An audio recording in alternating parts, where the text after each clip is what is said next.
दोस्तों, जब भी आप म्यूचुअल फंड में निवेश करें तो इन 4 बातों का ध्यान ज़रूर रखें। अगर आप इन 4 बातों का ध्यान रखते हैं तो आपको लॉन्ग टाइम के अंदर जो आपकी ग्रोथ है वो ज़्यादा देखने को मिल सकती है।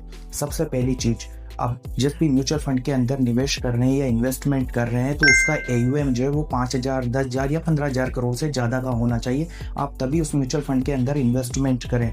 क्या होता है कि अगर आप किसी ऐसे म्यूचुअल फंड के अंदर निवेश कर देते हैं जिसका AUM 5 करोड़, 10 करोड़, 20 करोड़ या 50 करोड़ के आसपास होता है, तो उसकी ग्रोथ आपको उतनी देखने नहीं मिलती जितने की आपको एक ज़्यादा AUM वाले म्यूचुअल फंड की देखने को मिलेगी।